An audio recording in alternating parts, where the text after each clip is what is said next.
Auschwitz-Birkenau, summer 1944. A column of Hungarian Jewish women stands naked in the selection line, waiting to learn if they will live or die. Among the SS officers making the decision is a young woman, barely 20 years old, with blonde hair, blue eyes, and a face survivors would later describe as angelic. She carries a plaited whip, wears polished jackboots, and walks with the casual authority of someone who holds absolute power over 30,000 prisoners. When she spots women more attractive than herself, she directs them to the left, toward the gas chambers. When prisoners attempt to flee the line, she beats them with her fists until they collapse, then kicks them with her boots until they return. Her name is Irma Grese, and within 18 months she will hang for crimes that shocked even those who thought themselves immune to shock. She was the youngest woman executed under British law in the 20th century. Dead at 22. Having compressed into 3 years of service a catalogue of atrocities that still defies comprehension. The woman who would become known as the hyena of Auschwitz and the beast of Belsen began life in circumstances that offered no obvious preview of what she would become. Irma Ilse Ida Grese was born on 7 October 1923 in Vrecken, a small rural village in northeastern Germany. Her father, Alfred, worked as a senior milker at a local dairy farm.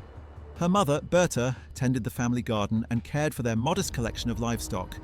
There were 5 children in total: Helene, Lieschen, Irma, Alfred, and Otto. By all accounts, the Greses were an ordinary working-class family in an ordinary German village during the tumultuous years of the Weimar Republic. Nothing in young Irma's early childhood suggested the monster she would become. The first rupture in this unremarkable existence came in 1936, when Irma was 13. Her mother, Berta, discovered that Alfred had been conducting an affair with the daughter of a local pub owner. Unable to bear the betrayal, Berta drank hydrochloric acid and died. The suicide devastated the family and left the children effectively motherless. Alfred remarried in 1939, but the relationship between Irma and her stepmother was never warm. Something in Irma began to change during this period. Neighbours in Vrecken later recalled that she became withdrawn, would stand alone on hills whistling like a boy, and showed little interest in interacting with her peers. She was bullied at school, struggled academically, and developed what those around her interpreted as a strange intensity. In 1937 or 1938, against her father's explicit wishes, Irma joined the Bund Deutscher Mädel, the League of German Girls.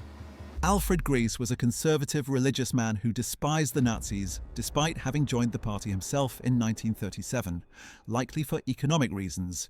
He forbade his daughters from participating in Nazi organizations, but both Irma and Helene defied him.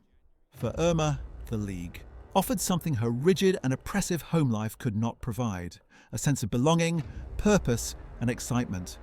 She later told a camp survivor that she was quite proud of her membership because the organization was open only to genuine Aryans. The rift between father and daughter deepened. By the time Irma left home for good, Alfred had effectively disowned her. Irma left school in 1938 at the age of 14, having demonstrated neither academic aptitude nor any particular ambition. Over the next 4 years, she drifted through a series of unremarkable jobs. She worked on a farm for 6 months, then as a retail clerk in a shop in Lieschen for another 6 months. From age 15 to 17, she worked as an assistant nurse at the Hohenleichen Sanatorium, an SS medical facility where Nazi personnel received treatment. There she was mentored by Karl Gebhardt, a physician who would later be executed for his role in conducting medical experiments on concentration camp prisoners. Grese described Gebhardt as a saint of the Nazi party. When she failed to qualify as a proper nurse, Gebhardt took pity on her and provided contacts that would shape the rest of her short life. In July 1942, just before her 19th birthday, Irma Grese arrived at Ravensbrück, the largest concentration camp for women in the German Reich. She would later claim at her trial that the labor exchange had sent her there against her will, but evidence suggests she volunteered. Becoming an SS Aufseherin, a female guard, offered advantages that her previous jobs had not: better pay, a uniform, accommodation, and status. Female guards earned approximately 185 Reichsmarks per month, more than double the 76 Reichsmarks that unskilled women earned in textile factories. For an undereducated young woman from a farming family, the SS offered upward mobility. The recruitment of female guards had accelerated dramatically by 1942. As the concentration camp system expanded and more women prisoners arrived, the SS required female personnel to supervise them. Of the approximately 37,000 SS guards who worked in concentration camps during the war, roughly 3,700 were women. Unlike their male counterparts, who were almost always ideologically committed Nazis, fewer than 5% of female guards held formal party membership. Many came from backgrounds similar to Grese's, working-class women seeking stable employment with good wages. Some were conscripted, others, like Grese, volunteered for reasons that had as much to do with economics as ideology.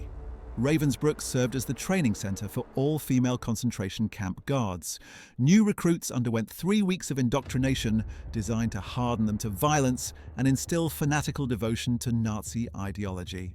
They watched propaganda films like Jude's Süß, which portrayed Jews as subhuman predators. They were taught that prisoners were enemies of the state who deserved no sympathy. They observed experienced guards beating and humiliating inmates, learning by example that cruelty was not merely permitted, but expected. Some women quit during training, unable to stomach what was required. Others adapted gradually. Irma Grese adapted with remarkable speed. One prisoner recalled that in her first days at Ravensbrück, Grese had apologized when she accidentally stepped in front of an inmate. Within 4 days, she was beating prisoners without hesitation. In March 1943, Grese was transferred to Auschwitz-Birkenau, the largest and deadliest of all Nazi extermination camps. She arrived at the precise moment when the machinery of genocide was operating at peak efficiency. The gas chambers and crematoria were running day and night. Transports arrived constantly from across occupied Europe, disgorging thousands of Jews, Roma and others marked for destruction. Selections occurred on the arrival ramp, with SS doctors and guards determining in seconds who would live to work and who would die immediately. Grese was initially assigned to Camp B as a telephone operator, but she did not remain in that role for long. Auschwitz-Birkenau was not a single camp, but a vast complex sprawling across 40 square kilometers of occupied Poland. Auschwitz-Daum served as the administrative center. Auschwitz II, known as Birkenau, was the primary killing facility, where approximately 1.1 million people would ultimately die, the vast majority of them Jews. Auschwitz III and dozens of subcamps provided slave labor to German industry. The women's camp at Birkenau, where Grese would spend most of her career, held tens of thousands of prisoners in conditions designed to kill even those not selected for immediate gassing. Starvation, disease, random violence, and exhaustion claimed lives constantly. The average life expectancy for a prisoner in the women's camp was measured in weeks. Within months of her arrival, Grese was placed in charge of a Strafkommando, a punishment detail where conditions were even more brutal than in the regular camp. Capo Helena Kopper testified after the war that Grese commanded this section for 7 months and was responsible for the deaths of at least 30 prisoners per day. Grese later claimed at her trial that she had only overseen the punishment detail for 2 days, a lie that survivors' testimony thoroughly contradicted. Her rapid promotion through the camp hierarchy reflected both her enthusiasm for the work and her willingness to exceed what was required. By the autumn of 1943, at the age of 20, she had been promoted to Oberaufseherin, senior supervisor, the second highest rank available to women in the SS. She was now in day-to-day control of approximately 30,000 Jewish women, mostly from Poland and Hungary. The crimes Irma Grese committed during her time at Birkenau were documented in detail by survivors who testified against her at the Belsen trial. She carried a plaited cellophane whip that she used constantly, striking prisoners across their faces, backs, and breasts. She wore heavy jackboots that she used to kick fallen prisoners until they bled. She carried a pistol and used it to shoot inmates arbitrarily. She kept 2 half-starved dogs that she set upon prisoners who displeased her. She participated in the selection process alongside SS doctors, including the infamous Josef Mengele, choosing which new arrivals would be sent immediately to the gas chambers and which would be admitted to the camp for labor. Survivor testimony painted a picture of almost theatrical cruelty. Ilona Stein, a Hungarian prisoner, recalled watching Grese beat a woman who had approached the camp's dividing wire to speak with her daughter in an adjacent section. Grese happened to be passing on a bicycle. She dismounted, removed her leather belt, and beat the woman with it. She then beat her on the face and head with her fists, And when the woman fell to the ground, she trampled on her. The woman's face became swollen and blue. This was not an isolated incident, but a pattern of behavior that repeated daily. Olga Lengyel, a survivor who wrote the memoir 5 Chimneys, described Grese as one of the most beautiful women I have ever seen, with a body perfect in every line, and blue eyes that were the gayest, the most innocent eyes one can imagine. And yet, Lengyel continued, Irma Grese was the most depraved, cruel, imaginative sexual pervert I ever came across. Lengyel alleged that Grese took lovers from both the male and female prisoner population, forcing young Jewish girls to serve as lookouts while she assaulted inmates. She reportedly had affairs with Josef Mengele and Josef Kramer, the camp commandant who would later become known as the Beast of Belsen. When selecting women for the gas chambers, Lengyel noted, Grese would deliberately choose the most attractive prisoners, apparently motivated by jealousy. The camp survivor Gisela Perl, a gynecologist before her deportation, provided testimony that remains among the most disturbing records of Grese's conduct. Perl described Grese as having a particular fondness for striking imprisoned women on their breasts, targeting them repeatedly until the flesh was lacerated. On one occasion, Perl alleged, Grese discovered a woman about to give birth and ordered her legs tied together, then watched her agony as labor progressed, impossibly. Vera Alexander, another survivor, testified that Grese shot a woman standing directly in front of her. Her brains landed on my shoulder. The next day, after the selections, Irma came to see me. I refused to talk to her. She asked, "Are you angry with me?" I replied, "You nearly killed me yesterday." She answered, "One down, it doesn't matter." The mechanisms of Grese's authority were simple and terrifying. Roll calls that should have lasted minutes stretched to hours under her supervision, sometimes 8 hours or more, regardless of weather. Prisoners were forced to stand in snow, ice and rain from 3 in the morning until 9, while Grese walked among them looking for infractions. Anyone who did not stand perfectly straight was beaten with her rubber truncheon until unconscious. She ordered prisoners to make sport, a euphemism for punitive exercises designed to exhaust and humiliate. She made prisoners hold heavy rocks above their heads during roll calls, watching for the moment when their strength failed so she could punish them further. How many people did Irma Grese personally kill? The question cannot be answered precisely because records were not kept of individual murders within the camps, and because her participation in selections implicated her in deaths she did not directly cause. Survivors estimated that she was responsible for around 30 deaths per day during her command of Camp C, though this figure represents direct violence, rather than the far larger number who died as a result of her selections for the gas chambers. In a single selection in August 1944, Grese and Mengele chose between 2,000 and 3,000 prisoners for immediate execution. The exact extent of her crimes remains unknowable, but the testimony was consistent. She killed constantly, brutally, and apparently without remorse.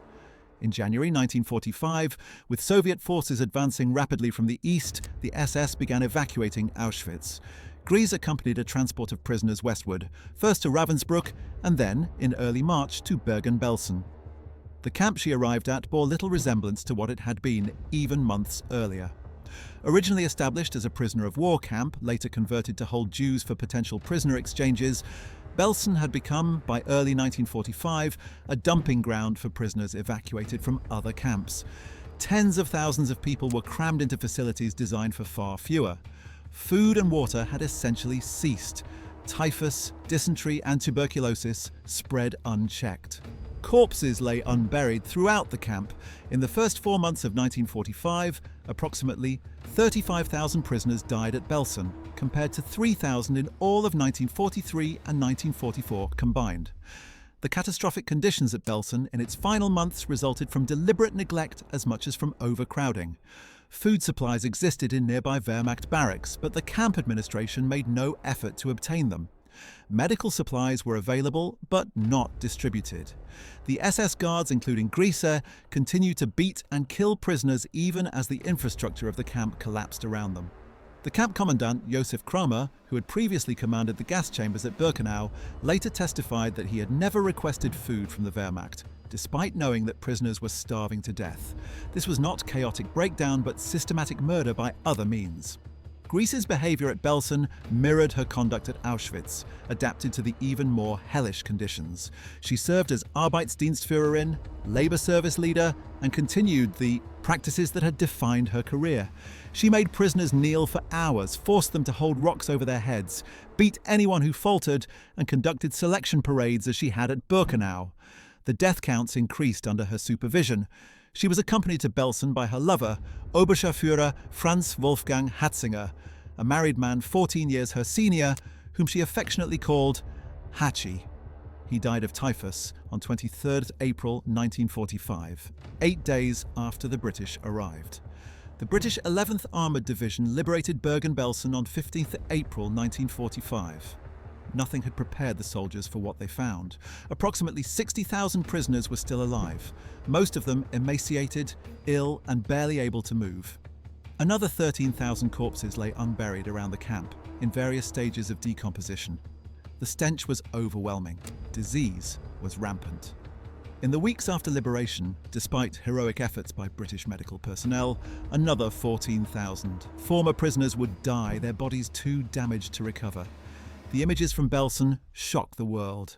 British Army film crews documented the horror in footage that would be shown in cinemas across Britain and America, ensuring that the reality of the concentration camps could not be denied or minimised. Piles of corpses, skeletal survivors barely able to stand, mass graves being filled by former guards under armed supervision. These images became defining evidence of Nazi criminality. Richard Dimbleby, the BBC correspondent who accompanied the liberating forces, broadcast a report that broke his voice and brought the truth of Belsen into homes across Britain. The discovery of the camp, and others like it, transformed public understanding of what the Nazi regime had perpetrated and created the context in which the subsequent trials would be received. British soldiers, hardened by years of combat, found themselves psychologically overwhelmed by what they encountered. Many would carry the memory for the rest of their lives. The immediate task was overwhelming, feeding tens of thousands of starving people, isolating those with contagious diseases, providing medical treatment to prisoners whose bodies had been ravaged beyond easy repair, and burying the dead. The camp had to be burned to prevent the further spread of typhus. On 21 May 1945, British forces held a ceremonial burning of the last barracks, erasing the physical structures while preserving the testimony of what had occurred within them. Irma Grese was among the SS personnel who chose to remain at the camp rather than flee. She was arrested on 17 April 1945 and reportedly appeared arrogant when British troops arrived, at one point attempting to attack an officer who entered one of the huts before being restrained. During her initial interrogation, she was unapologetic. Asked why she had committed the crimes alleged against her, she replied, "It was our duty to exterminate anti-social elements so that Germany's future would be assured." Asked if she felt any guilt, she stated that she was convinced all that had happened was right. The Belsen trial opened on 17 September 1945 in Lüneburg, Germany, before a British military tribunal. 45 defendants faced charges of war crimes under the Geneva Convention, including the camp commandant Josef Kramer and 16 female guards. Grese, wearing a numbered placard around her neck, faced 2 separate counts, one for crimes committed at Bergen-Belsen, one for crimes committed at Auschwitz. She was defended by British Major L.S.W. Cranfield and pleaded not guilty to all charges. The trial attracted enormous international attention. More than 100 journalists from around the world descended on Lüneburg to cover the proceedings, making it one of the most widely reported war crimes trials of the immediate post-war period. Photographs of the defendants, each wearing a numbered sign, appeared in newspapers across Britain, America, and the liberated countries of Europe. The British public, still absorbing the shock of what their soldiers had discovered at Belsen, followed the testimony with horrified fascination. Newsreel footage brought images of the trial into cinemas, ensuring that millions saw the faces of those accused of atrocities that had seemed almost unbelievable until the camps were opened. The trial lasted 9 weeks and heard from dozens of survivors. Testimony against Grese was extensive and consistent. Witness after witness described the beatings, the shootings, the dog attacks, the selections, the sadism. Grese's demeanour throughout was cold and dismissive. When prosecutors referenced the word regularly in connection with her violent acts, she objected, "I wish you would stop repeating the word regularly." When asked about her dogs, she replied sarcastically, "Oh, I should know better than you whether or not I had a dog, don't you think?" She admitted to whipping prisoners and beating them with a walking stick while claiming, improbably, that both practices were contrary to camp rules. Grese's defense followed the familiar pattern of Nazi defendants. She claimed she had only been following orders. She insisted that Himmler was responsible for everything that had happened, though she allowed that she supposed she was as much to blame as the others above her. She denied selecting prisoners for the gas chambers while admitting she knew the chambers existed. She claimed her pistol was never loaded and that she had never ordered dogs to attack anyone. The survivor's testimony contradicted her on every point. The only moment when Grese's composure cracked came when her sister Helene appeared as a character witness. Helene described Irma's childhood, the troubled relationship with their father, the volatile interaction between them in 1943 when Irma had returned home briefly. She testified that in their school days, when girls were quarreling or fighting, her sister never had the courage to fight but instead ran away. At this, Irma broke down sobbing. Prosecutor Backhouse later used this testimony against her. When she was a child, she was a frightened child and a little coward who ran away, and she adopted this doctrine of Nazism, which turns the coward into a bully. On 17 November 1945, the tribunal delivered its verdicts. Grese was found guilty on both counts. Of the 45 defendants, 11 were sentenced to death, 19 received prison terms, and 14 were acquitted. Grese was one of 3 women condemned to hang, along with Elisabeth Falkenrath and Johanna Bormann. When the sentence was announced, she initially showed total indifference before breaking into sobs. Her appeal for clemency was denied, along with all others from the condemned. The executions were scheduled for 13 December 1945 at Hamelin Prison in Westphalia. British executioner Albert Pierrepoint was flown in specially to conduct the hangings. The condemned were housed in a row of tiny cells, along a corridor ending at the execution chamber. The 3 women were to be hanged individually, the men in pairs to speed the process. Grese spent her final night in her cell. Some accounts claim she was heard singing Nazi songs with Johanna Bormann. Other accounts describe her sobbing in fear. The army hangman Ronald Cook, who was to assist Pierrepoint, refused to participate in Grese's execution. He was ordered to comply by Major Jerome Burdick. That night, Cook went home and shot himself. Pierrepoint later wrote about the execution in his autobiography. At last we finished noting the details of the men, and RSM O'Neill ordered, "Bring out Irma Grese."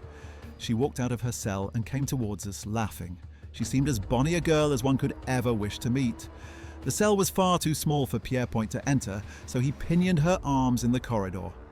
"Follow me," he said in English, and O'Neill repeated the order in German. At 10:03 in the morning, she walked into the execution chamber, gazed for a moment at the officials standing around it, then walked to the centre of the trap where Pierrepoint had made a chalk mark. She stood on this mark very firmly, and as Pierrepoint placed the white hood over her head, she spoke her final word. "Schnell." Quick! The trapdoor opened. The doctor descended into the pit and pronounced her dead. After 20 minutes, her body was taken down and placed in a coffin for burial in the prison yard. Irma Grese was 22 years old. She had served in the concentration camp system for less than 3 years. In that time, she had risen from untrained recruit to senior supervisor, had participated in the deaths of uncountable thousands, and had earned nicknames like the hyena of Auschwitz and the beautiful beast that ensured her infamy would outlast her brief life.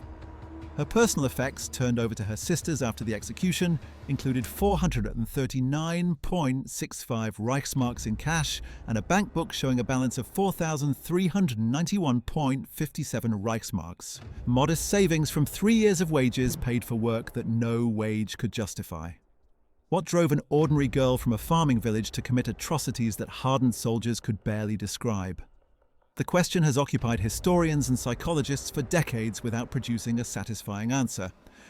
She was not unusually intelligent. She was not raised in a particularly brutal household, her mother's suicide notwithstanding. She was not conscripted, she volunteered.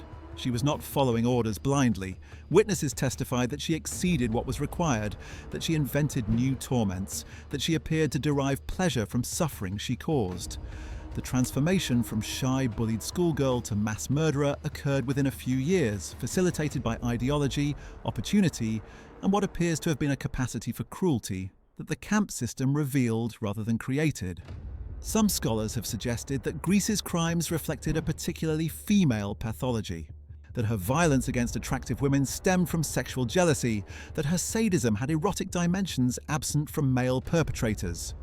Others argue that such interpretations reflect post-war sensationalism more than careful analysis, that emphasizing her youth and beauty created a narrative of monstrous femininity that obscured the broader mechanics of how ordinary people become killers.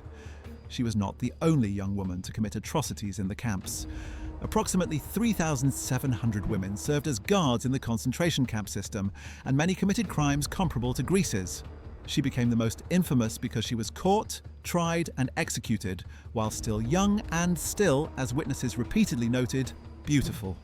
The system that enabled Irma Grese was designed to produce Irma Greses. The 3-week training course at Ravensbrück taught recruits that prisoners were subhuman enemies deserving of whatever treatment their guards chose to inflict. The promotion structure rewarded brutality with advancement. The camp environment normalized violence to the point where beating a prisoner to death became unremarkable. Grese was exceptional in degree, but not in kind. She operated within a system that explicitly encouraged the behavior for which she was later hanged, surrounded by superiors who either approved or ignored what she did. The question of individual responsibility within such a system has never been fully resolved.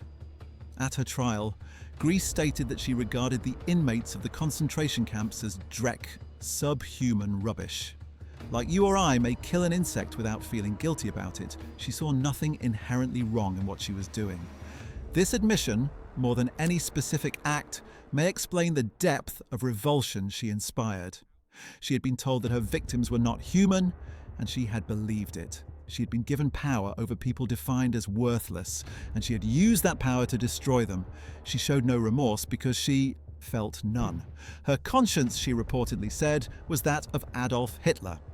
The physical remnants of Irma Grese's brief career have largely vanished. Bergen-Belsen was burned to the ground after liberation to prevent the spread of typhus, as Auschwitz-Birkenau remains as a memorial and museum, its barracks and gas chambers preserved as testimony to what occurred there. The prison at Hamelin, where Grese was executed, continued to operate until 1950, when British authorities handed it back to West Germany. The graves of the executed war criminals were relocated to a consecrated cemetery, a decision that remains controversial. No monument marks the spot where Irma Grese died, and none should.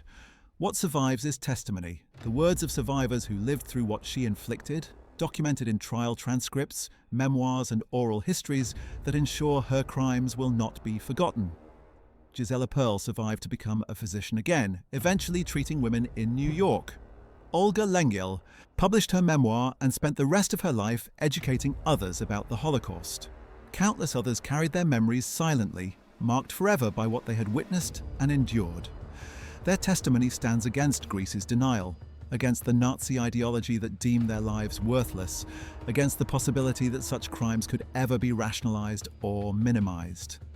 The story of Irma Grese is not primarily a story about her.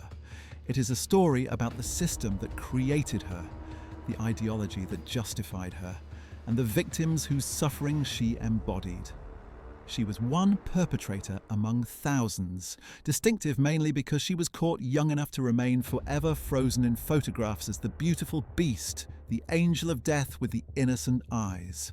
She serves as a reminder that evil does not announce itself with obvious markers, that the capacity for atrocity exists in ordinary people placed in extraordinary circumstances, and that the veneer of civilization can crack with terrifying speed when ideology provides permission and power provides opportunity. Her story is a warning that must not be forgotten, lest history repeat itself.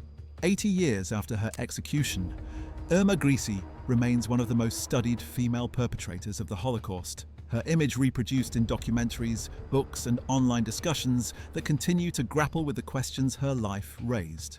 She was not a genius of evil. She was not a mastermind. She was a young woman with limited education who found in the concentration camp system a path to status and power that her background would never otherwise have provided. She took that path with enthusiasm, and she walked it all the way to the gallows. If you found this video insightful, Watch what happened to the Waffen-SS after WW2 next. A look at how Hitler's elite soldiers faced judgment, integration, and the long struggle over memory in post-war Germany. Like this video, subscribe, and hit the bell for more history inside. Thanks for watching.